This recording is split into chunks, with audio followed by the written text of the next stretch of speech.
in community sentiment research and building trust in the community with our host today, Samantha Jamieson from Meat and Livestock Australia.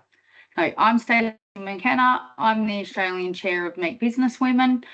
We'd like to ensure everyone's muted today and we will have time for questions at the end. So today Sam's going to talk to us to explore how Australia views the red meat industry and how knowledge can help shape these perceptions.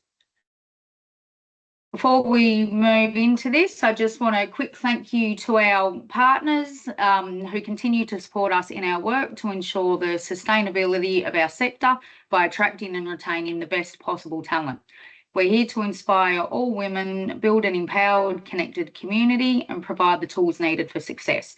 Our partners play a significant role in supporting this work. Just a quick reminder on your membership benefit. So you can log into your membership portal. In there, you'll find a supportive community of women that you can link up with through our membership directory. You can search and find peers on there who you wish to connect with. You have unlimited access to live monthly masterclasses and a library of over 50 hours of learning. You'll find discounts to events such as our upcoming in-person workshops and our global mentoring portal. If you haven't had a chance to have a look at our mentoring portal as yet, jump online. You can register as either a mentor or a mentee, or you can register as both. Our algorithm in the background will work to suggest the best suited mentors for you based on the goals and what you're looking for out of your mentoring program. It's flexible, it can begin when suits you, and we do have guidance and help throughout. So we've also just got some key statistics down there on the importance of mentoring. So 76% of people think mentoring is important, but only 37% of people actually have one. 84% reported that mentoring provides two-way inspiration for both mentees and mentors. 87% of mentors and mentees feel empowered and have developed greater confidence by using mentoring programs, and women who become mentors are 6 times more likely to get a promotion. So you can see there how important that is, and we invite you to jump online and really get involved and get the most out of your membership. We have some events coming up. These are some in-person events in Australia. So just to mark in your diary, if you haven't booked tickets already, you can see the QR code there, which will take you through to our ticketing site. We have a round of in-person workshops, communication skills for the future. You can see the dates there on screen, and just a placeholder for next year, we have our Australian National Conference coming up in Brisbane on Wednesday, the 5th of March. You can see our email address there. If you've got any queries, feel free to reach out and we'll come back to you. I'll now hand over to Sam, who's going to talk to us about community sentiment research and building trust in the community. Thanks very much, Stacey. And so I'm from Meat and Livestock Australia, and we're very proud to be a partner with Meat Business Women. MLA is the Australian industry organisation that does the marketing and R&D for the red meat sector. So today, I'm going to go through some of our community sentiment research. Now, we've been doing this research for about 15 years. So we've really been tracking the trends as to what the community thinks about the Australian red meat industry. Now, we've got a lot to get through today. So are you ready to pick a few insights and get an understanding of the community sentiment towards the red meat industry? We'll probably also get some practical tips to help you influence and improve perceptions of your own, amongst your own audience, your consumers and your customers. And also it'll give you some knowledge to hopefully to apply immediately into your role. So I've got a lot to get through today. There's just a list of all the different topics that we're going to have a chat through. So if you've got some questions, please just jot them either in the chat function of this meeting, or at the end of the session, we'll ask some questions. We'll give you some chance to ask some questions then. So into this research, as I mentioned, we've been doing it for 15 years. We started back in 2010. And it is research of the grocery buyers, what the main grocery buyers and meal preparers aged between 18 and 64. Now, the research is only done in the 5 main capital cities, so it's not covering all of Australia. But it is of those that make the key decisions about what the family is purchasing and consuming at home. As you can see there, it's a range of life stages of people that are covered, and also employment, and that is to be representative of the general Australian population. So coming into consumption, now I want you to have a think about consumption of red meat. I'm going to go through why people are increasing and decreasing their consumption. So before we get into it, just have a quick little think about what do you think some of the reasons are for why people would be increasing their consumption of red meat? And then on the other side, why do you think people may be decreasing their consumption? And I'll reveal it as we go through this presentation. I just wanted you to have a bit of think about that first.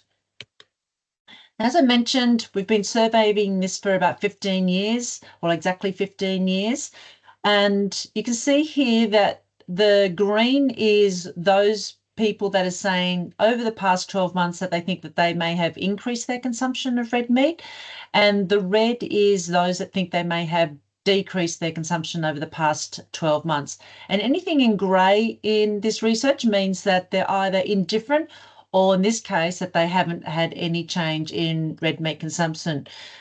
So you can imagine our surprise back in 2010 when we first did this research to go, oh my goodness, just over a quarter of the population are saying that they're reducing their red meat consumption. We had quite grave concerns around that time. But as you can see, every year that's been a similar number. If anything, this year it is the lowest it has been since we've started surveying.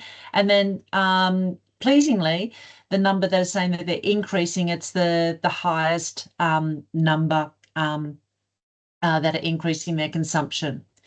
Now, into the reasons why people are increasing their consumption. I want you to have just a little bit of a think about that. And as you can see here, of those 18% that are saying they're consuming more, 90% of all the different reasons that they're given as to why they would be increasing their consumption, 90% are driven by a health or a nutrition reason. And as you can see here, that in equal sort of first position really is it's a source of protein, and then it's a source of iron. So, and just like meat, don't we all? 48%, half of people say it's a reason why they're increasing their consumption, and also very close behind is also improving my health. But 90% of all the reasons why people are saying they're increasing are driven by a health and nutrition reason.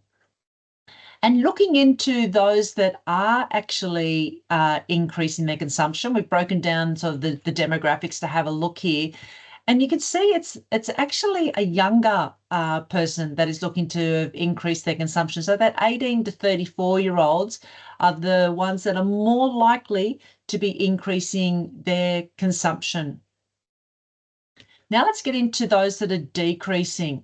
And we can see here that those that are decreasing, overwhelmingly, the number one reason why people are decreasing their consumption is cost of living, too expensive.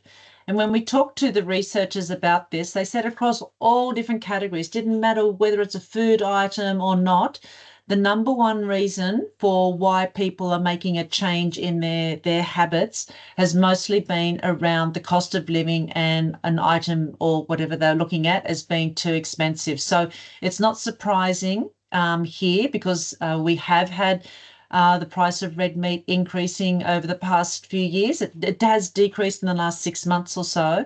However, it was getting to the highest level that many people had seen ever. And then you can see here that health concerns, that's a big drop, but then health concerns are the reason why people are decreasing. And then a big drop down then into environmental concerns, and then down to animal welfare concerns. And you're probably thinking, but hang on, didn't you just say that health concerns was a reason why people are increasing their consumption? And it is, but also on the reverse, there are a group of people that feel that red meat or eating they may consider themselves being eating too much red meat, and they think that due to health concerns that they need to reduce. So we see that health is quite a polarizing factor. It's a very strong positive, but for some, it's also a reason why they think they need to be consuming meat less often. And you can see those trends here over the past 15 years. Cost has always been, or not always been, but majority of the years it has been the number one reason. Huge jump in the last couple of years. And then you can see that there's been a bit of a downward trend in people with health concerns, which is great. Last couple of years just came up slightly. But then environment and animal welfare have always sort of usually sat in that the numbers 3 and 4 as to why they're reducing. Now, just because health, because this is asking people what is the number one out of all the things that they've listed, we got them to rank them, and expense is overwhelmingly high. It doesn't mean to say that the other reasons are not as that they're not important. It's just that cost of living is overwhelmingly the number one reason why people are reducing their consumption. And if we have a look at who is reducing, it's those that are sort of that over 35 and up to the older generations. If anything, it's that 55 to 64-year-old who is more likely to be reducing their red meat consumption. Now, there's a few reasons why you might think that that age group may be reducing their consumption. It could be their household consumption is declining because maybe some of their children may have moved out of home by that stage. It could be that they're looking more closer towards retirement age and are needing to conserve some more of their funding and reducing their red meat consumption, or it might be for their own health concerns, or that what they're consuming is just overall reduced. But it is interesting to see that it is an older generation that is those households that are reducing some of their consumption of red meat. Now, this one gets a bit controversial at times because many of us, particularly in the red meat industry, are constantly concerned and worried about the number of vegetarians that are in Australia, and I'm sure around the world there are various statistics around vegetarians, and we've been tracking it. We've been asking the question since 2016. So prior to 2016, we weren't really including vegetarians in our research. We're thinking about amongst meat eaters, but then we thought, no, it's important for us to also get the views of vegetarians and asking vegetarians. So you can see here that when we first started surveying, it was about 7% of people are identifying as being vegetarian in that not consuming meat products from animals. You can see it hit a high of about 9% a few years ago, but it's now come down to about 5%. And that is in line with other research that we've seen recently from YouGov that claim vegetarians about 6%.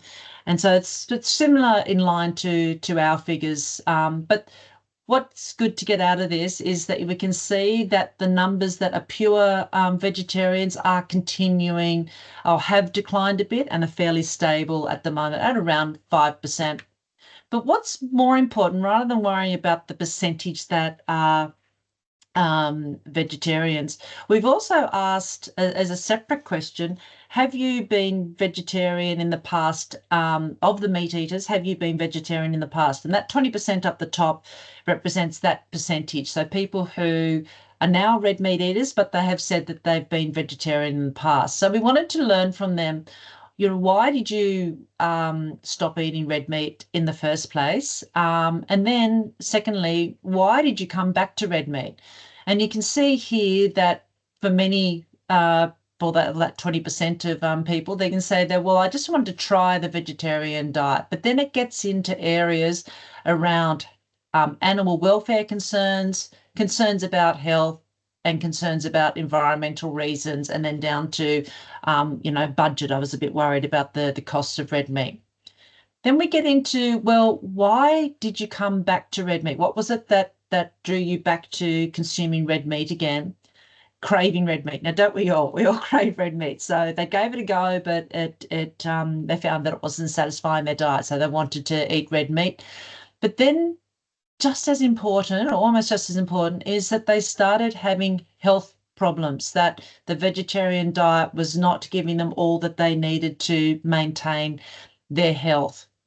And then going down, I realized I didn't actually want to fully go vegetarian, and some are saying it was just a bit of a temporary challenge. But so the key thing here is that we know that those that do go vegetarian for trialing or for other reasons, the reason why they come back is mostly because of the enjoyment that they get out of red meat, but also just as importantly, they found that they needed it for their health. So that red meat provides various nutrients that are not impossible to get from vegetarian diet, but can be very hard to get the adequate requirements for a vegetarian diet, particularly for women. Now let's get into the perceptions of the red meat industry. So we've surveyed these people and we've asked them what do they think about the red meat industry on a range of different topics. So overall, the perceptions are largely positive. Now, the way in which we read these graphs, you'll see a few with these colours. The green, anything in green is quite a strong positive comment. So in this sense, they're saying it's good or very good. In the yellow, it is fair. And then you get into the grey, which is don't really know, don't really have any concerns. And then down into the pink or the red is a negative comment, so that they think very highly of the industry. And as you can see here, the green is significant number of support for the industry. The pink and the red, the numbers are getting so small you can hardly read them, but it is a small and consistently low number of people that have poor overall perceptions toward the industry. So it's really good that there are good, strong, positive perceptions towards the red meat industry here in Australia. Now we get into a few more questions that get into a little bit more detail. So this one's asking that, do you have confidence that Australian beef and lamb producers provide your family with safe, nutritious and sustainable food? Here, of the top two boxes of that good and or strongly agree and agree, 71%, overwhelmingly strong result, people saying yes, they do feel that producers provide safe, nutritious and sustainable food. Once again, those that disagree with the statement is fairly low. It's 9% here. Also, we see that there are really positive associations with the beef industry, and I've got one, the separate one for sheep, but they're very similar. That the beef industry is good for the economy and jobs, as you can see here, 79% around important for the Australian economy, 74% in providing jobs in regional areas. Then they get into the 60s where people are sort of saying, yes, we understand it's complex. There isn't, necessarily a silver bullet to managing environmental issues, and the same with animal welfare, that understanding that it's just not black and white and that it is a complex issue. But you can see here the numbers in the grey are starting to increase, that those that don't know, what we call in that sort of movable middle, they're the ones that haven't really got much information or don't really know.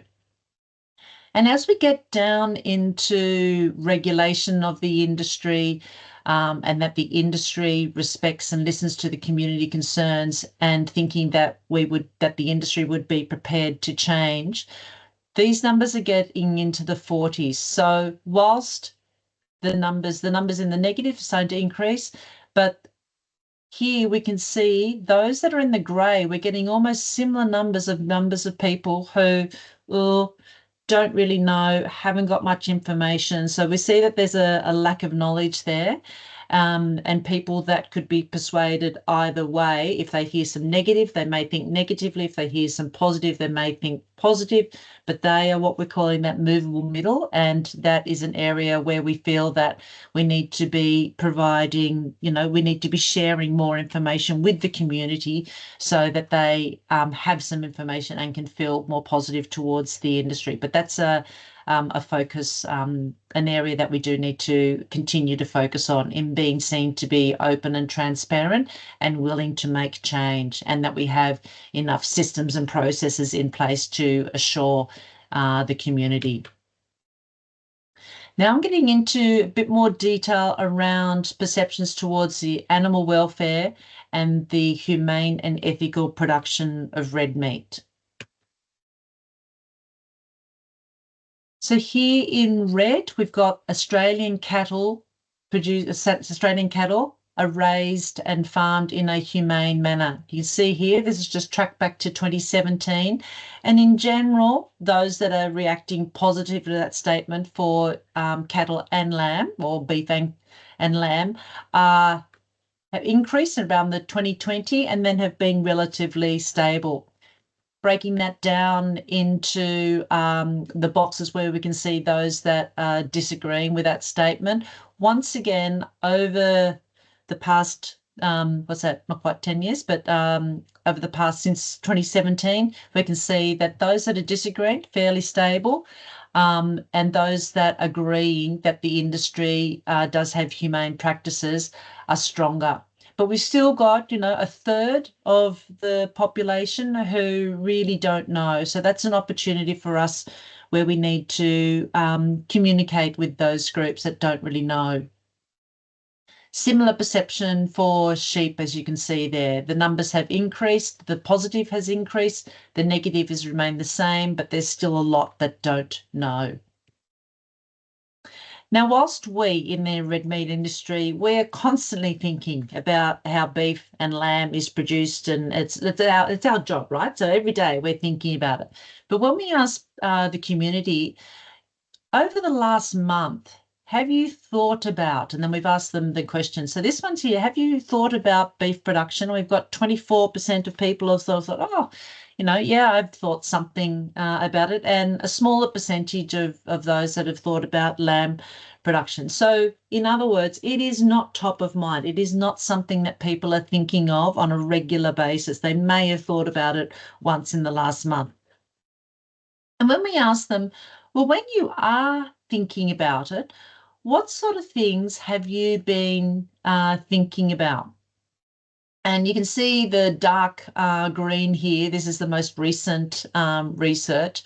So you can see that animal welfare, that number has increased slightly. So about 44% of people said they thought about animal welfare. Use of additives. Now, in the community's mind, additives are things like hormones and antibiotics. So we can see that that is something also that people are considering. Maybe when we're looking at the retail, at the shop, they're thinking about what additives or what things may have been used in the production of that. Then it drops down a bit to they start thinking about, is it sustainable farming? Well, this meat needs a fair bit of packaging. Drop down further then to thinking about greenhouse gases, and then feedlot, and there's quite a lot that have not even thought of any of those types of those issues. And similar numbers here for sheep. The differences here is probably once we get into greenhouse gases, there's not many people really thinking about sheep and greenhouse gases, and also similar with feedlots, not so much concern or thinking about feedlots, probably because the majority of lambs here in Australia in particular probably are not fed in the feedlot, so it's not a big top of mind issue for consumers here in Australia. Can see here when we talk about what stage of the beef production are you concerned? So please indicate how concerned you are about the following stages of the beef production. I've got the same for lamb, and you can see here consistently up the top, even though the numbers have come down, it's a slightly downward trend, which is pleasing, but you can see here where the area of the supply chain where the community have most concerns is around the slaughter or the processing of livestock and the transportation of the livestock in trucks. When they're seeing the animals go to the abattoir in the trucks, that is an area that they have concern. And then you can see there's a fair bit of a drop down to grain feeding at a feedlot facility.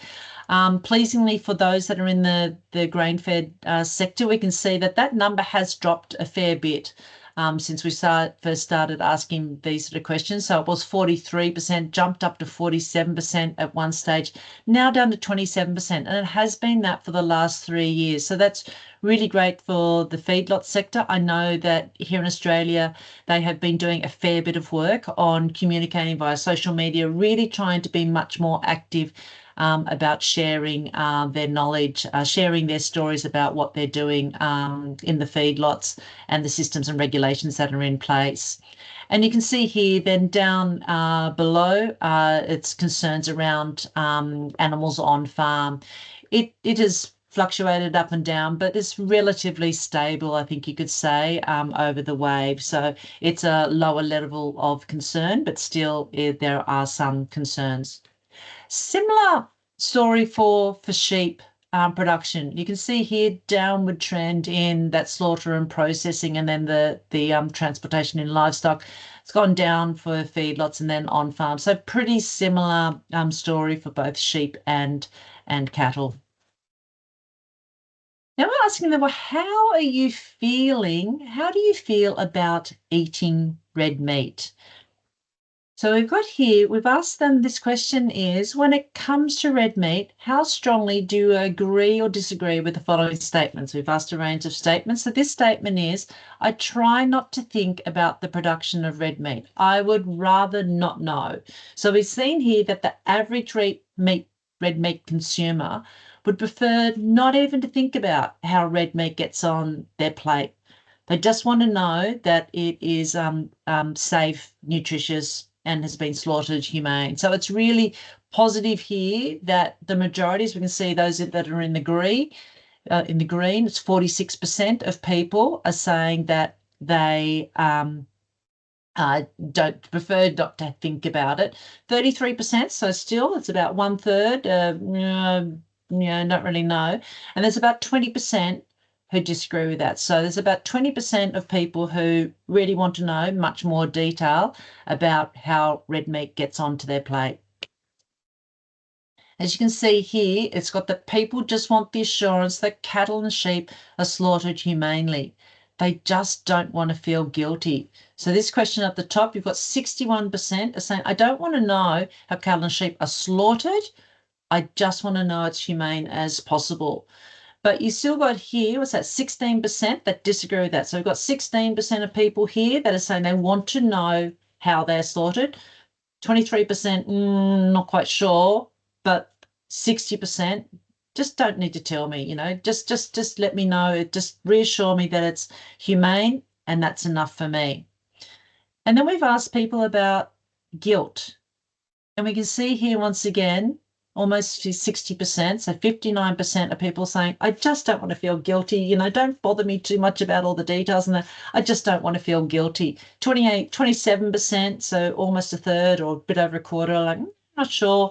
And there's only, 14% that are disagreeing with that. 14%, probably do want to get into much more of the detail.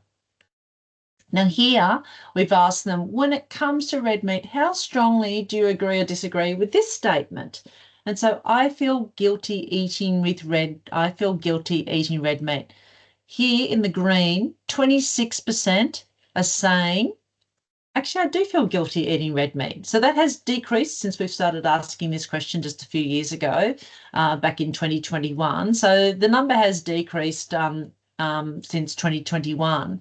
But pleasingly, the majority, which is in the red here, that they do not feel guilty, has increased. So we've got 52% of people that are just saying that, look, I just don't feel guilty about eating red meat. And then we've got, a bit over 20% that are not quite sure. So it's really good that majority of people are saying that they don't feel guilty, but we do need to listen to those, that 26%, about a quarter, who are saying that they feel guilty. We do need to be reassuring and helping those that feel some level of guilt, to be reassuring them that they don't need to feel guilty. Now we've had a look here at the demographics of those that say that they feel guilty of red meat, eating red meat. And as this one shows, the older generation, so the 55s to 64, they have the lowest level of guilt. So 17% of them are saying that they feel guilty eating red meat, where it's the younger generation, that 18 to 24, 32% of them are saying that they feel guilty. So it's the younger generations that are eating red meat, probably wanting to eat red meat. We saw that they're looking to increase their red meat, but there's a feeling of guilt. So that is what we need to be working with to try and help them overcome those levels of guilt. And when we ask them, well, what are the reasons for feeling guilty? Probably not too much of a surprise to you, especially since we've seen the research just above, but it's mainly around that animals are living beings and they're concerned around mistreatment and then environmental issues. So you can see here, animals are living creatures, and they've got a range of different quotes there that are just saying, look, I'm concerned the animal, it's live, I feel compassionate towards the animals, etc. So it's about the fact that they're a living being. And then they're worried about how they're treated, whether that's on farm, at a feedlot, on the truck, or whilst they're being processed. I don't want to know that they experience any pain. So it just makes me feel, I hear a lot about slaughter. It just makes me feel guilty about eating red meat. The other area is saying it's not good for the environment. And we've all heard, what we see in the media, etc. But it's talking about things like methane emissions, etc., where they're concerned around the impact on climate change. Now, getting into specifically around environment and sustainability, we've asked those that we've surveyed, to you personally, how important is sustainability to you, like in your everyday life? And here we've added up the top 3 boxes. So we've got somewhat important to extremely important, 91%. It's consistent, over the years, high 90s, over 90% of people are saying, yes, it is really important to me. And as you can see here, what's that, about 9%? People are saying that, it's somewhat important and everything, but overwhelmingly strong mention here that sustainability is very important to the Australians of their everyday life. But when we ask them around the red meat industry, and we've asked them, do you think that the cattle and sheep industry and the producers are committed to sustainable production? Here we've only got half. Some might say that that's a good figure, but there's only about half that can have the confidence to say, I agree. It is a sustainable industry. We've got over a third here. Don't really know. Probably haven't got the information on it. Haven't heard anything. But we've got about 15% of people who are disagreeing with that. And as you can see, over the years, actually, I've got a graph back here that does take it back to 2010. And the numbers that are disagreeing with this statement have actually doubled. So even though it is still a significantly smaller percentage of people, it has actually doubled. And that's an area that we know, and the industry is very committed to improving sustainability, but it's something that we need to be talking and talking to our community and our customers much more about what are we doing to improve the sustainability of our production. And then we wanted to look at, well, who are these people that think that our industry is not sustainable? And it is the younger generation, overwhelmingly that 18 to 24%, and the 25 to 34. So the way in which I'm reading this is the grey is what the total survey was saying, and then the red is the pinky colour is just what that particular age group was saying. So it over indexes, what we saw, that over skews towards the younger generation here. And as you can see, they're the single income, no kids, and the double income, no kids. So they're usually the younger couples. And as you can see here, they're more likely to be in Sydney and Melbourne than in the other cities of Australia. Now we've asked we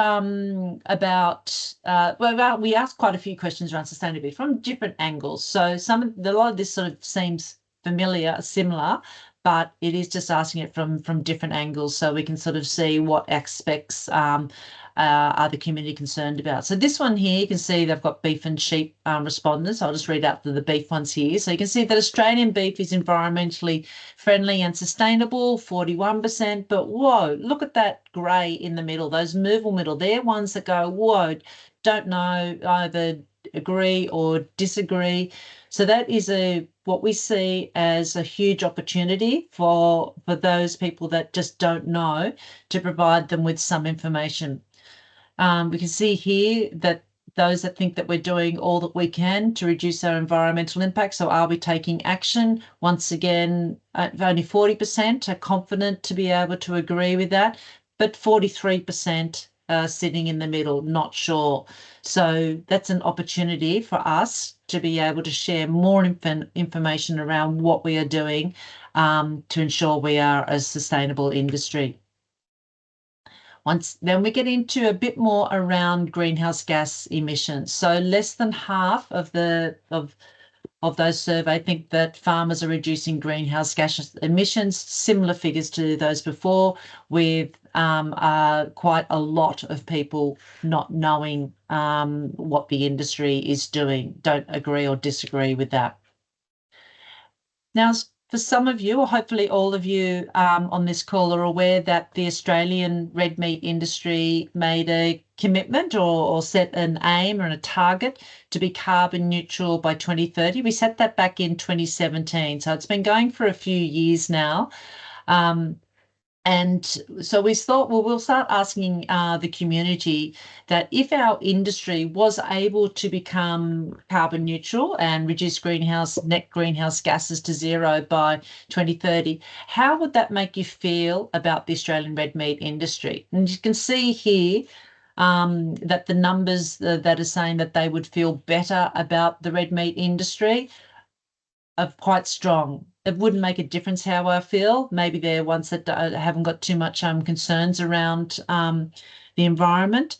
And then those that think negatively, we're probably hitting to those that just disagree with the industry completely. So once again, that is a small number, but the key here is that we know that the more we can communicate around all the industry is doing, and that we are aiming to reduce our greenhouse gases down to be carbon neutral, has a positive impact amongst the community, especially amongst those that don't really know. Now, we've also wondered, I wonder how many people in the community feel that they have some knowledge of the industry. And we found here that about 1 in 3, so about 30% of people think that they've got some knowledge of the industry. There's not a test or anything. It's just about whether they feel that they have some knowledge of the industry. And that number has fluctuated. I think it was about 25% when we first started asking that. So it has increased a little bit, but it's still quite a low number of people that think that they've got some knowledge. And then we asked, well, would you want to learn more about the industry? And over half are saying, yeah, I'm open to listening to more information. So that's quite an invitation that people, if we were going to be communicating with them, that they would be receptive to listening to learning more about the industry. And really pleasingly, when we've asked this group, do you think that students should be learning more about the industry, the red meat industry in schools? 73% are agreeing with that statement. So we know that we've got endorsements from parents, those over 18, that or from adults, those are 18, that we should be, communicating about the red meat industry in schools. It's really good because we've got a program called Australian Good Meat Education, which has got some curriculum-aligned materials for schools. Okay, so once we ask them about, well, what are you interested in learning about? A long list of all these different things that they could choose that they would be potentially interested in learning about, as well as a free text answer. And we can see here up the top, it is around animal welfare. How are the producers ensuring the humane treatment of animals. It's about nutrition, knowing more about how red meat is beneficial for your health and nutrition, and also about how are we going to become carbon neutral? What is the industry doing to reduce its environmental impact? Then we get down a bit, it's about environment still, and then a bit more about the whole supply chain, how it gets onto my plate, similar how they produce beef and then how it's produced. So, but up the top, it's really about animal welfare, health and nutrition and environment. Now, I wanted to compare those that feel knowledgeable about the industry. Do they have more positive perceptions around the industry than the total sample size? So you can see here, I feel good about the production of beef in Australia, 58%. That was the total survey respondents. Amongst that subgroup who said they feel knowledgeable about the industry, they were 74% agree with that statement. So as you can see, the positive increase gap is 16. So across all the major metrics that we're looking at here, there is a positive. Those that have knowledge of the industry in general think much more positively about the industry across all the different metrics. And particularly, as you can see here, when it comes around about just in general, I feel good about the production of red meat. And when we have a look at those who are knowledgeable, remember that graph around those that are increasing and decreasing? On the left-hand side is that total survey figure, and on the right-hand side is amongst those that have knowledge. You can see that those that have knowledge, 29% of those are saying that they're increasing their consumption more than those that say that they are decreasing their consumption. So they not only feel more positive about the industry, but they're also more likely to be an increaser of meat rather than a decreaser of meat. We also had a look at trust and looking at whether the community trusts the industry. And there's a model that the agency used to calculate trust. And this year the figure came in at 64%. Now that 64% has been calculated by the Edelman Trust Barometer. It's an international research that they do. They'll have a different topic each year. So last year they used the model and they looked at trust, and we can see here are the results just for Australia amongst the different industry sectors. So 64% is roughly where that green arrow is, and you can see that that is amongst the top quartile of trusted industries in Australia. So it's really positive that majority of consumers do feel that they have trust in the Australian beef, and it just happens to be the same number here for the Australian lamb industry. And when we asked a separate question around trusted professions, we can see here that cattle and sheep farmers are up there with other farming sectors, but scientists, doctors, engineers, and teachers. So we are in a very trusted profession. So majority of consumers do feel very comfortable and trust that farmers are doing the right thing. Let's get down into, we don't need to comment too much on property developers and politicians, but they are way down the other end of the scale. And when we have a look at the drivers, so how did they calculate this trust model? So we've looked at what are the core drivers of trust for the red meat industry here in Australia. And as you can see here, up in the 20s, number one, it's the ethical practices of the industry. It's around what environmental actions are we taking and how are we demonstrating our actions of what we're doing to reduce environmental impact. And it's also about the regulations and standards that we have. And then it drops down a bit to community alignment, the economic contribution and complexity of the issues. And for those that love getting into these types of models, these are the questions that went into each of those categories. And you can see here, I've just tracked the last 3 years on those categories. We've been doing this trust barometer. And you can see for May 2024, which is this year's figures, those that are in green are those that are, a slight increase on the previous years. In red, a slight decrease, and then in black, it's exactly the same. So you can see here, when you just roughly skim through there, the majority of the attributes that we're measuring have actually increased, but for the really important ones, for ethical practices and being raised in humane manner, they're pretty much the same, or if not slightly decreased on last year. So that's a bit of an area of concern because it is such a high driver of trust. And then we thought, well, let's have a look at the different demographics, and particularly of the younger generation, the Gen Zs. And here you can see that the Metro average scores, you saw from those figures previously when they've been clumped together, ethical practices 54% for all the rest of the survey. If I pulled out just the Gen Zs, 41%, and the same for environmental action. So of the most important trust drivers, for the industry, Gen Z are the ones that have the lowest level of perceptions for that. And you saw that that is reflected when I had a look at have trust in the industry. We could see it was that younger generation is the generation that we need to focus on more, because they were the ones that were likely to feel more guilty, and they were the ones that have lower levels of trust in important drivers. So you're probably starting to get to a bit of a conclusion here with me. Okay, here is the Gen Zs that have the lower levels of trust of the industry. So you can see here, it's the older generations that have higher levels of trust, and then it does dip down to the lower generation for both beef and lamb. Now this one here, we've looked at those that have higher levels of trust in the industry.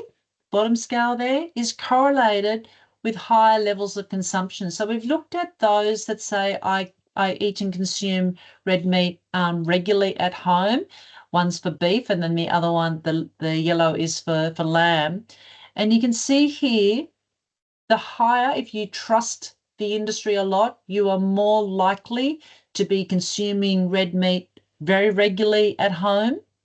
If you distrust the industry, if you have a lower level of trust, you are less likely to be consuming red meat at home on a regular basis. So trust and consumption is highly correlated.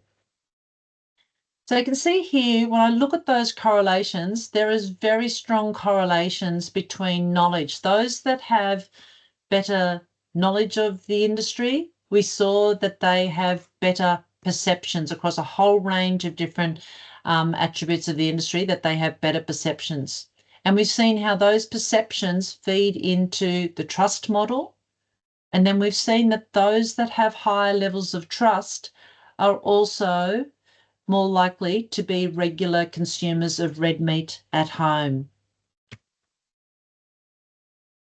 So when we asked people about, well, where are you getting your information on the red meat? If you were to look up information, the red meat, and particularly around health, animal welfare, and environmental impact, where are you getting your information from? Absolutely no surprises here. It is internet search across the board for all of those different areas. Then it gets into, for health, of course, it's then into health organisations, health professionals, animal welfare. They may be getting it from TV. TV is a pretty broad use of the term here. That could be streaming, Netflix, etc.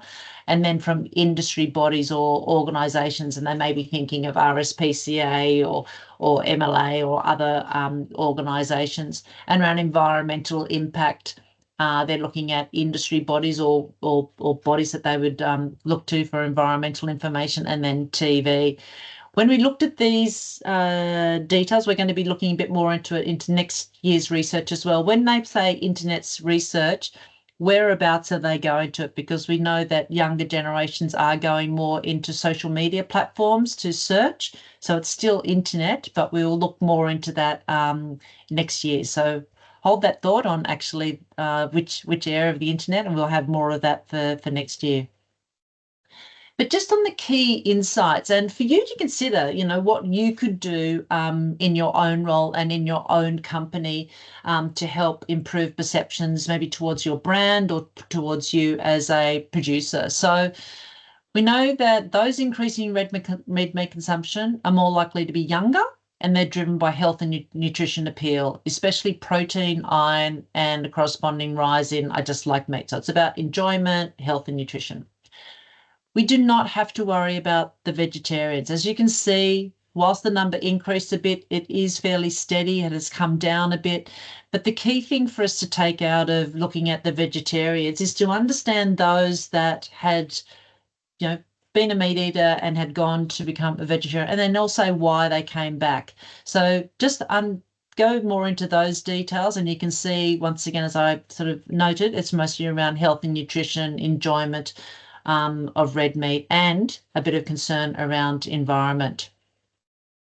Now, that movable middle, remember those that have neither a negative or positive perception, they're quite a large proportion of perceptions, particularly around animal welfare and sustainability. We had quite a big group of people there not sure about animal welfare and sustainability of our industry. So those with the limited amount of knowledge, they could be influenced to either think positively or negatively, depending on the information or knowledge that they could consume. Trust in the red meat industry remains strong. However, it's the younger generations that have higher levels of interest and concerns around animal welfare and environment and health to a certain degree. We need to ensure that the younger generations feel comfortable about continuing to eat red meat by sharing, and we can do that by sharing information and knowledge and demonstrating actions that we as an industry, as a producer, as a brand owner, as a seller of red meat, demonstrate the action that you are taking around animal welfare and environmental impact to become more sustainable. As I've sort of highlighted, there's a very strong correlations between knowledge, perceptions, trust, and consumption patterns. We know that the internet's a key source of information. Digital, you need to be communicating digitally, because that is where a lot of people are getting their information. What could you do? I suggest that you can be sharing your story, just sharing some of the great things. I know many of you are doing some really good things in your own businesses. Just share how you care for what you do, what you and your company are doing to ensure the ethical and humane and sustainable production of red meat. You could share some healthy recipe tips or any nutritional information that you may have access to. Or if you don't want to do that yourself, it's so simple just to get on social media. So go onto Facebook, Instagram, TikTok, whatever your platform, and just like or share or comment on others' digital content to extend the reach of that content, because the way in which the social media works is the more engagement a particular post gets, the more it pushes it up the algorithm to be shown on more and more other people's content. And if you haven't got content that you've created themselves, MLA, we are posting very frequently on a platform called Australian Good Meat. So it's a website where we have a lot of good information, which is focused around animal welfare, environment and sustainability, and health information. It's been written for the community, so we've taken out a lot of the industry jargon. It is a source of truth. So all the facts and figures that we've got, you can click on links to take you to the scientific background for that, because we do know some people really want to know the detail, and the CSIRO reports, whatever reports they want to see, you can click through to see that.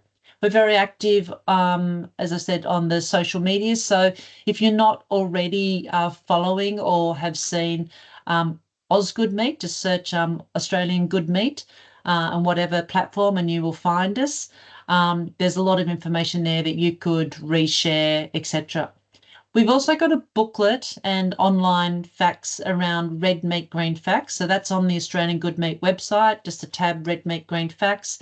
There are downloadable infographics that you can easily share to your own social media platforms. You may just want to comment or like on other ones, but the key is for you to become active yourself in sharing your own story. Now, Stacey, that's probably enough from me. I might get to if there's any questions that may have come in. Yeah, absolutely. Thanks, Sam.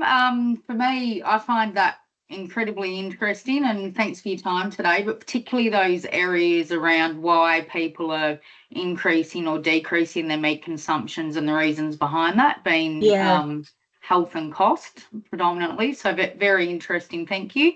We have had a couple of questions come in. The first one that we have, and I might just get you to stop sharing your screen there, Sam. Yeah, sure. It's got in the background. The first query that we have here, and it was in relation to the social media piece that you just spoke about. Can you tell us at what age is interacting with TikTok, and should agribusinesses be targeting this space?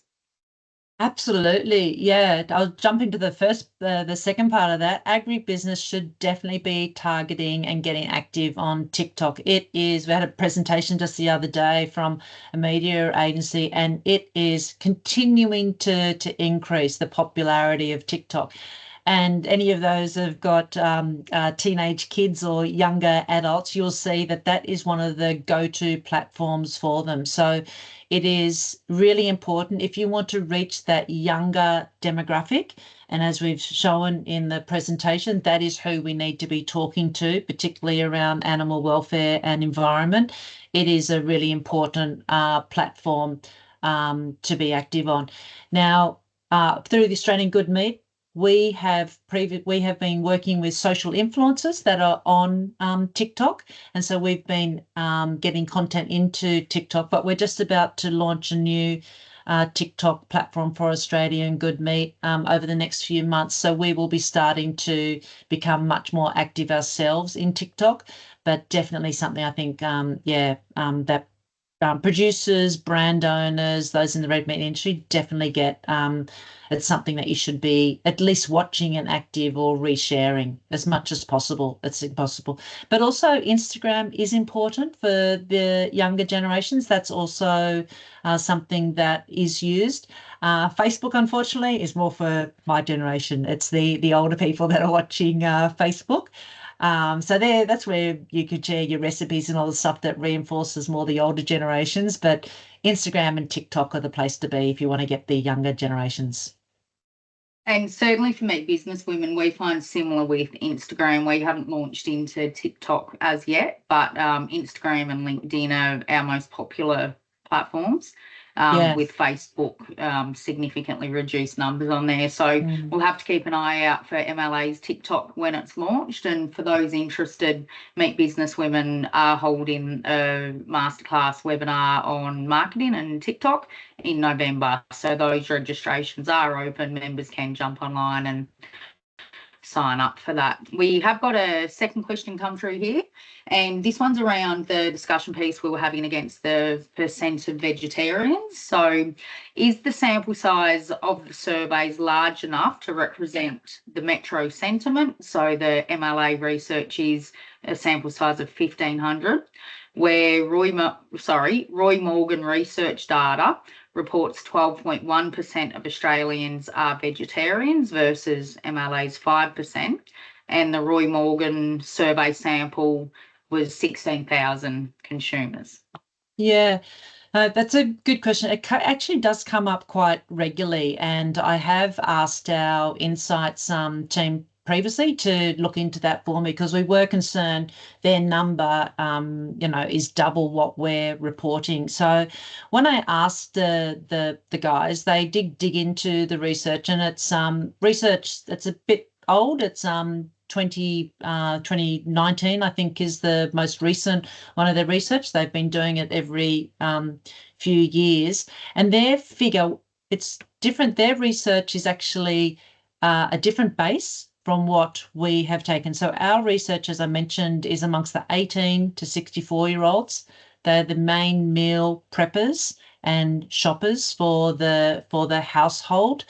The Roy Morgan, and we have also only done it in metro cities, only 5 metro cities. So we didn't cover Tasmania or Northern Territory, and we haven't covered regional areas. So our research is very focused on those that make decisions about what the household eats, and it is in the metro area. So, and when we've looked into that Roy Morgan research in the past, it's surprisingly Tasmanians are those that are the highest of vegetarians. So, and our research didn't include Tasmania. Yeah, exactly.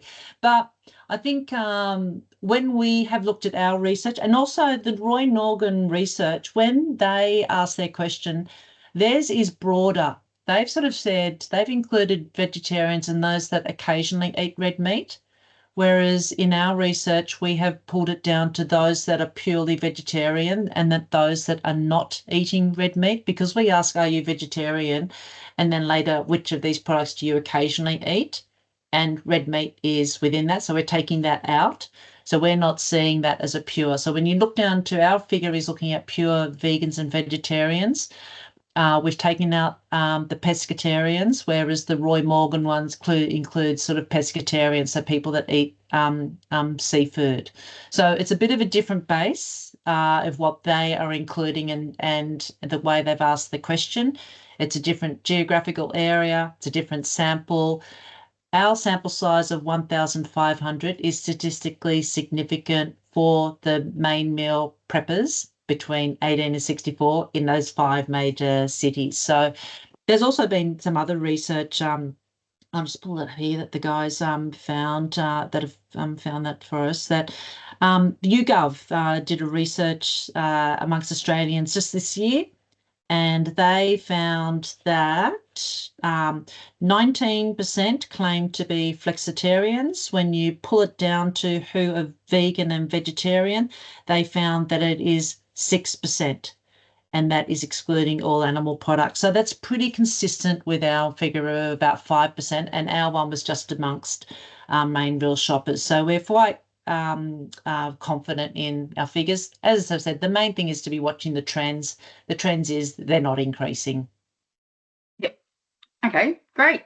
Thank you for that. So that's the end of the questions that have come through, and we are on time, so we will close out now. But thank you again for your time today, Sam. This has been really valuable for those online, but also in the lead up to our workshops that are coming up. This will be available for people to dial in and look at. So thank you again for your time.